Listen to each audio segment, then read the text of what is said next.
Standard time hali sa Pag-asa, sakto alas 5 ang hapon. Alas 5 ng hapon, oras na para aramon ang mga maiinit na bareta kanal daw na maruluwas sa aga sa mga periodiko, radyo asin telebisyon. Erot na madanangog ngunyan sa DZGB Bareta alas 5. Mga bareta ngunyan para sa aga. Erot na tinipon sa DZGB Newsbase. DZGB Bareta alas 5. Kaiba ang field reports kan Mega Force Patrol. Hali sa iba-ibang parte kanalbay asin kabikolan. Ngunyan, uya ang sa idong tagapagbareta.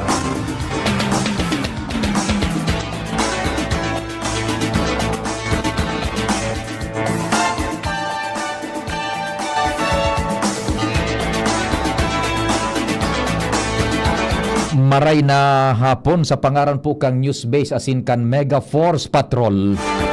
Ako po ang sa indong magiging tagapaghatod bareta si Pio Fernandez.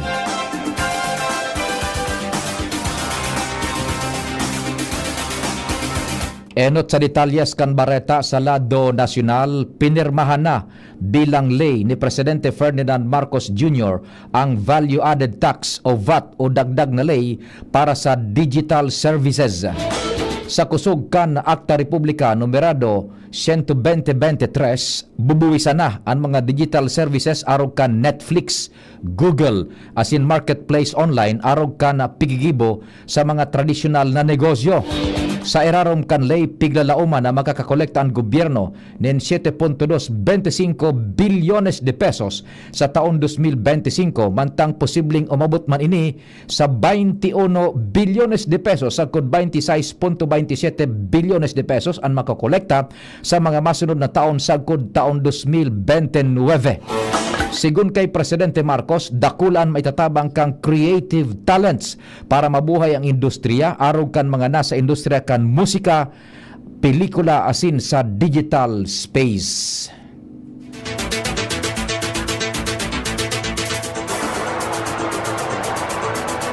Mientras tanto, nagkaigwa nin state visit sa Timor-Leste si Justice Secretary Jesus Crispin Remulla asin nagkaperang opisyales kan Departamento de Justicia.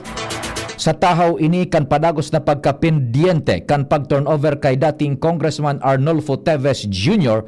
sa Philippine authorities. May kinaaraman ini sa kasong multiple murder ni Teves sa Pilipinas bilang panginot na akusado sa panggagadan kay dating Negros Oriental Governor Roel Degamo.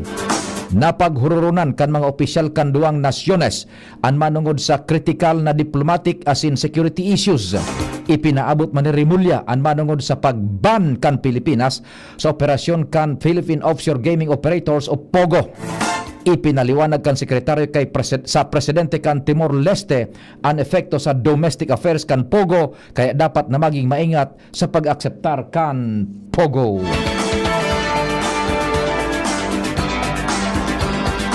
Naibalyo na sa kustodiya kan Bureau of Jail Management and Penology ang 5 kapwa-akusados kan pinagdismiss na alkalde kan Bamban Tarlac na si Alice Guo. Sigun kay BJMP spokesperson Jail Superintendent J. Rex Bustinera, hali sa detention facility kang NBI, nakakulong ang mga ini sa jail female dormitory sa Pasig. Sigun kay Coronel Bustinera, kay banan digdi sinda Thelma Laranan I. Barrogo, Rachel Joan Carion I. Malonzo, Rita Iturralde I. Sapno, Rowena Evangelista I. Gonzales, asin Jamelyn Cruz I. Santos. Ang mga inian kaibanan sa mga nasangatanin kasong qualified human trafficking sa Pasig City Regional Trial Court na katakod sa mga pinag-grade na Philippine Offshore Gaming Operators sa Banban. Enot nang nagsuko sa NBI ang 5 matapos magpaluwas nin mandamento de aresto ang Pasig RTC Branch 167 kan September 19. Dua naman sa 7 na sa kustodiya kan Anti-Organized Crime Task Force.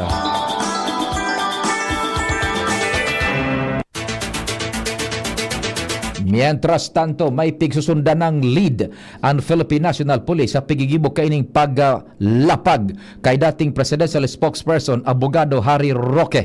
Sigun kay PNP Chief Police General Romel Francisco Marbel, maingat na pigubantayan kan pulisya ang hero ni Roque. Pigagalang man ni Marbil ang mga binuwian na patutsada ni Roque sa saindang lado, sinabi kaini na diretso niya ini bilang Pilipino. Enot kaini nagpatanid si PNP Public Information Office Chief Police Colonel Jean Fajardo sa mga nagkukup-kup kay Roque na mahampang man sinda sa asunto dahil sa pagtatago sa sarong persona na pinagbubukod kan lay.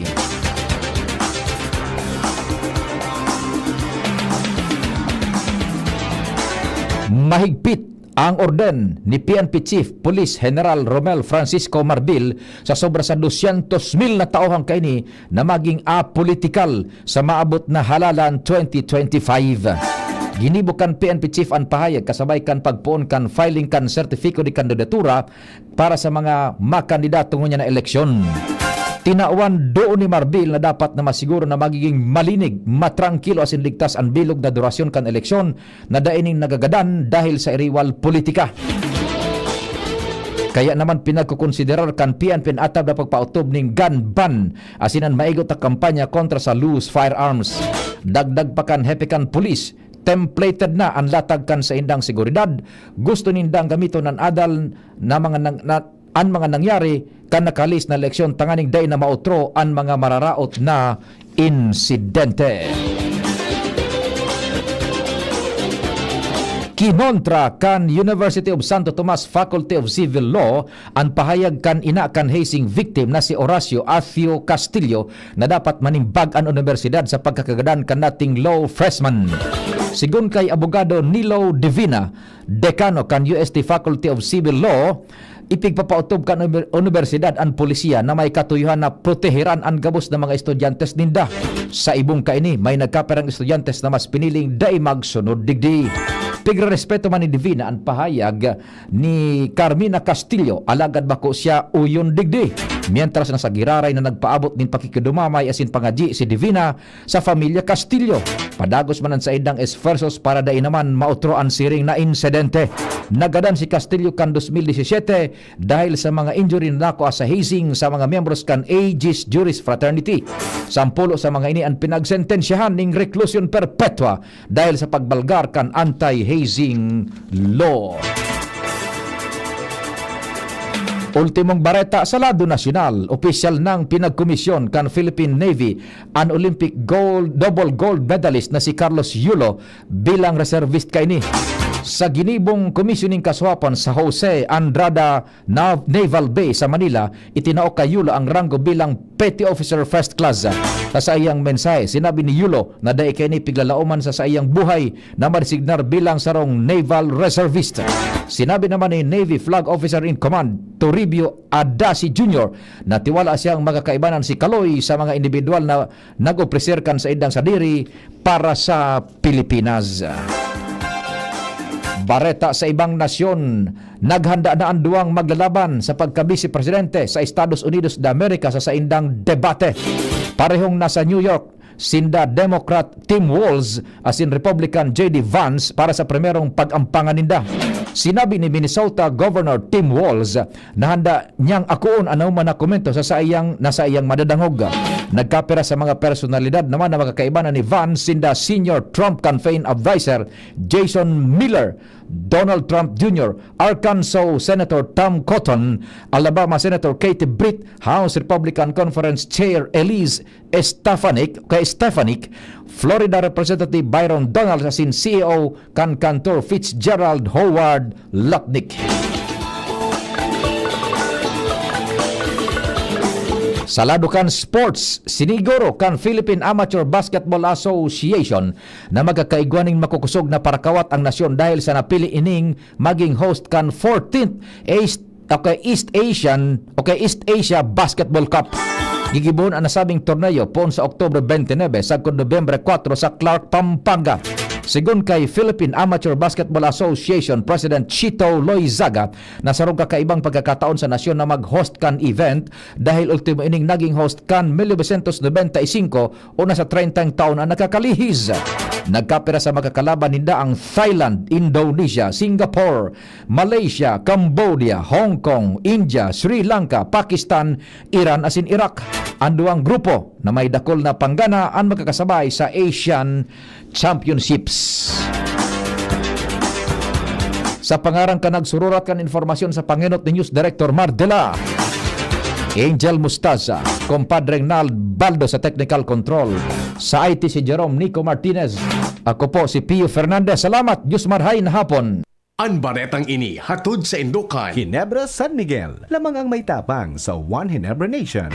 Realize